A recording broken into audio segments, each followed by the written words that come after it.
Está el ministro de Hacienda con nosotros, don Olga Costa. Sí. ¿Qué tal, ministro? ¿Cómo amaneció? Muy buenos días, bienvenido.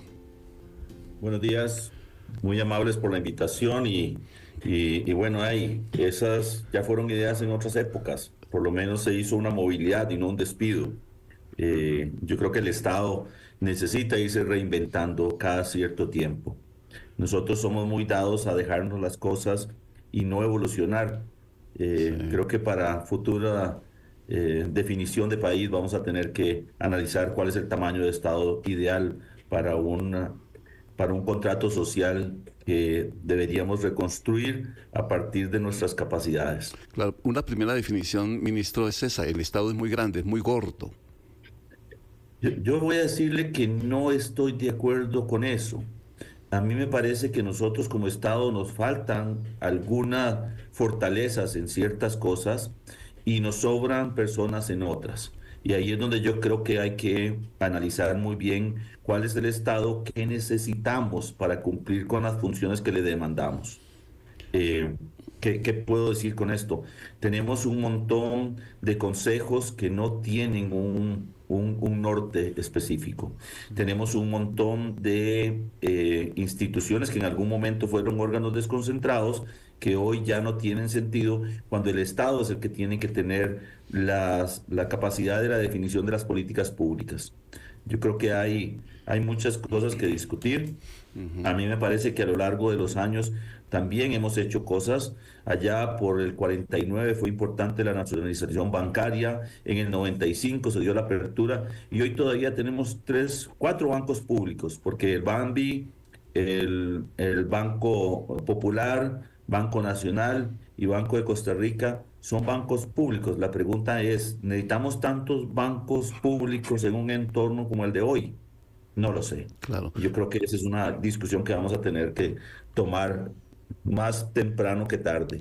Eso le iba a decir, ¿qué tan temprano, qué tan tarde? Porque pues obviamente con una revolución que se está viviendo en el mundo ahora que estamos hablando de Donald Trump, y me llama la atención que usted no acepte mucho el que es muy gordo, muy grande, para no utilizar la palabra gordo, demasiado grande, reconociendo que sí hay instituciones que realmente no están sirviendo. Es decir, es grande, pero no tan funcional.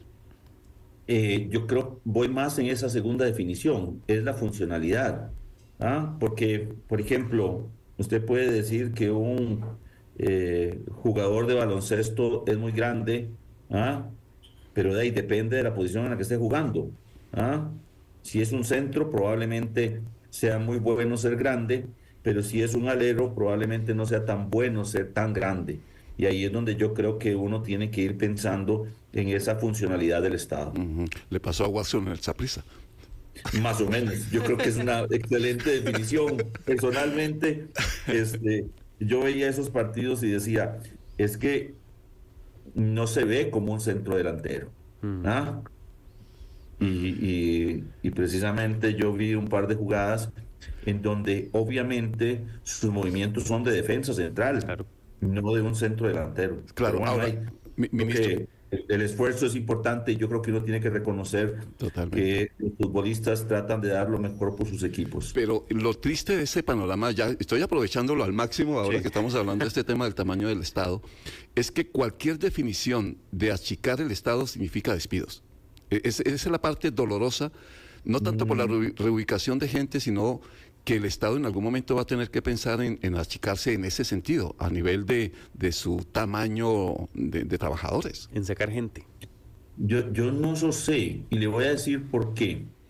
Yo creo que nosotros tenemos un aparato estatal que no es tan grande.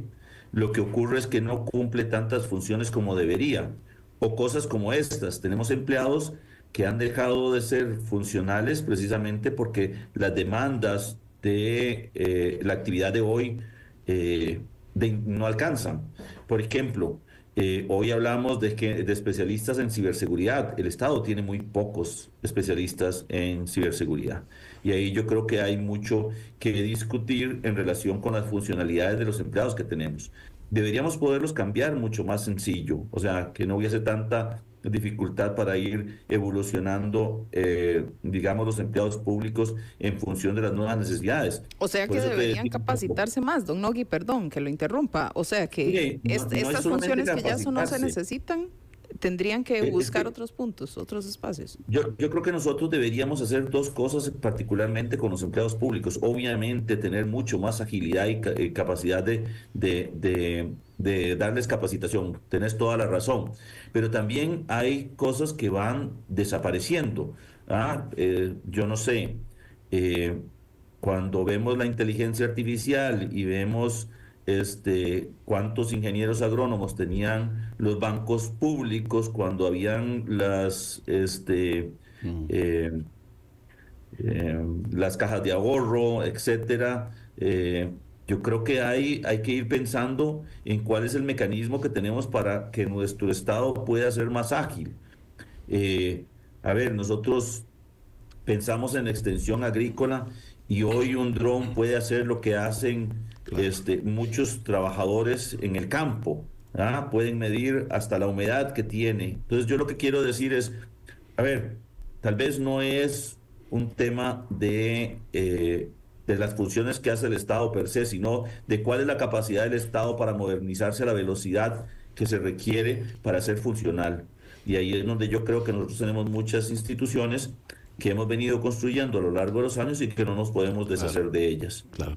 Señor ministro, lo habíamos contactado porque uno de los temas que en estos últimos días se ha discutido y ha puesto sobre la mesa el informe de OCDE es esa recomendación para que instituciones, estamos hablando del INA, como lo destaca hoy el diario Extra, precisamente INA, FODESAP, que según la recomendación podría comenzar a financiarse directamente con el presupuesto general de la República y que eso disminuiría las cargas sobre los empleadores en 7,25% de los salarios que perciben sin comprometer el financiamiento del sistema de seguridad social.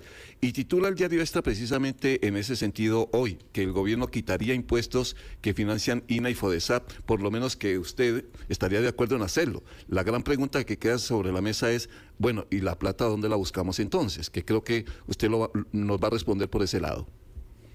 Sí, precisamente yo creo que hay temas importantes. Eh, en algún momento de nuestra historia nos hemos enfocado muchísimo en cargar las planillas para poder hacer inversión social, capacitación, y usted lo tiene ahí. El Fondo de Desarrollo Social y Asignaciones Familiares está cargado sobre las planillas. El Instituto Nacional de Aprendizaje está cargado sobre las planillas. Y eso encarece la mano de obra. Y eso hace que hayan empresas que no estén dispuestas a formalizarse porque el costo de tener empleados es muy alto. ¿Qué es lo que nosotros nos planteamos? Bueno, tenemos que hacer dos cosas. Por un lado, mantener la senda que hemos venido trazando de reducir el nivel de endeudamiento y ahora tratar de bajar el costo de ese endeudamiento. Y por otro lado, sustituir estas rentas por cargas mucho más generales. ¿Y por qué digo más generales? Porque hoy el INA ya no solamente trabaja con las empresas, también capacita a los trabajadores para que tengan oportunidades de empleo. No necesariamente tienen que estar contratados. Y ese es un tema que es relevante. Entonces, como sociedad deberíamos financiarlo.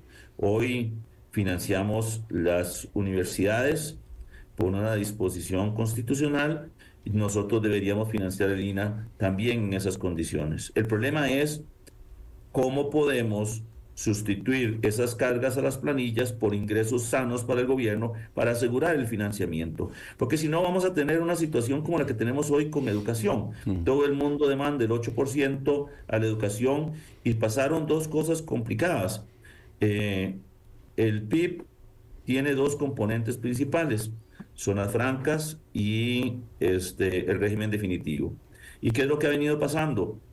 Zonas francas crece muy rápido, pero no paga directamente impuestos sobre la renta y en el caso del régimen definitivo son los que sostienen principalmente la recaudación y entonces tenemos una distrofia porque usamos un parámetro que no está relacionado con los ingresos del gobierno.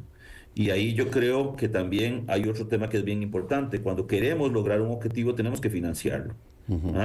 No se vale que usted llegue y diga, mañana vamos a regalar algo si no tenés el dinero para hacerlo. Claro, pero ¿dónde está más asegurado ese ingreso para esas instituciones, ministro? Así como está, es decir, que no pueda ser peligroso reducir el tributo, sino que el Estado asuma, pague lo que nos cuesta como país sostener el INAH, por ejemplo. La transición puede ser, a ver, una aventura total. Sí, pero aquí hay dos temas que son bien importantes de señalar. El primero es que nosotros tenemos que repensar el INAH. El INAH hoy ejecuta un 80%, un 85% de su presupuesto. Eso quiere decir que siempre le está sobrando dinero. Y me parece que ese es un tema que tenemos que ver por eficiencia. Y el segundo es la forma en la cual educábamos y las cosas que queremos hacer.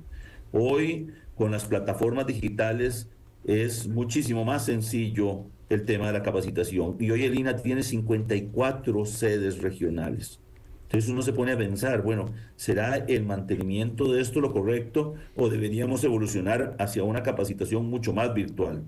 Yo creo que esas discusiones también tienen que ver con eso que hablábamos del Estado. ¿Ah? Sí. Yo creo que hay que ir repensando la forma en la cual el Estado provee los servicios, el nivel en el cual los provee y particularmente algo, si son o no necesarios o tienen un bien generalizado, porque hay algunos que son muy puntuales, ¿verdad? En donde hay un grupo muy pequeñito que está recibiendo un beneficio y lo pagamos todos. Mm. Uy, ministro, pero es que tocar el INAH sí es muy complicado. Yo no estoy diciendo eliminar el INAH, No, ni no, nada no por el eliminarlo y no estilo. tocarlo. Lo que uno tiene que plantearse es si está cumpliendo el rol para el cual se pensó. Porque le voy a decir que han pasado dos cosas interesantísimas en nuestra, no, tal vez tres cosas interesantísimas en nuestra historia. Primero éramos un país muy agrícola, después pasamos a ser un país más industrial y hoy somos un país más de servicios. La pregunta es si el INAH se ha venido moviendo con la misma velocidad en ese proceso. Y yo creo que ahí es donde yo creo que hay toda una definición de política pública que hoy no se hace precisamente por esas autonomías que le damos a las diferentes instituciones. Señor ministro, le agradecemos mucho que nos haya atendido esta mañana, muy amable.